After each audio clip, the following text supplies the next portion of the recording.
बेरोजगार पति।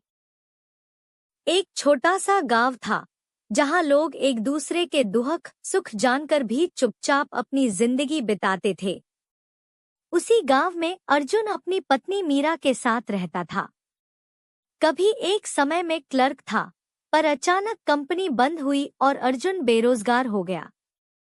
पहले तो उसने सोचा था कि 2-4 दिन में कोई न कोई काम मिल ही जाएगा, लेकिन दिन हफ्तों में और हफ्ते महीनों में बदल गए।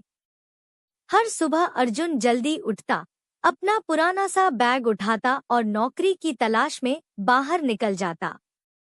रास्ते में मिलने वाले लोग सहानुभूति से देखते, पर कोई मदद नहीं कर पाता।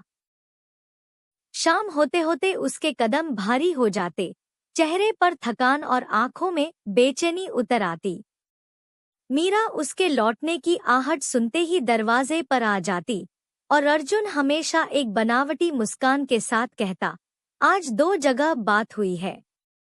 देखते हैं।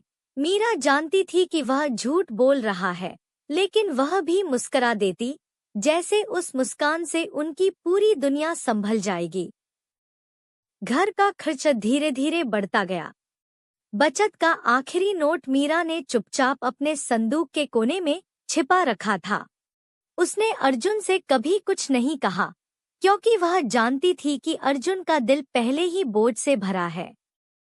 रात को जब अर्जुन सोच में डूबा रहता, मीरा उसके सिर पर हाथ फेरकर उसे दिलासा देती, सब ठीक हो जाएगा, पर उसकी अपनी आंखें भी चुपचाप भीग जातीं।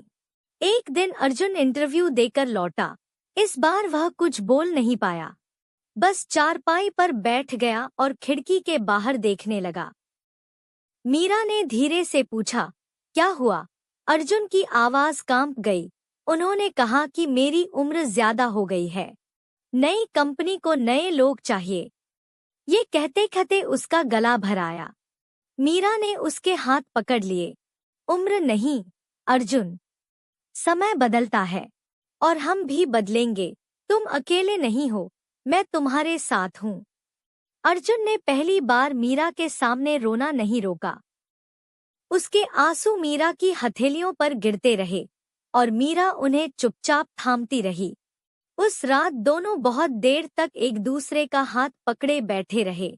बाहर अंधेरा गहराता गया, पर उनके बीच एक छोटी सी कांपती हुई रोशनी फिर भी जल उठी, उम्मीद की रोशनी जो टूटे दिलों में भी रास्ता बनाती है।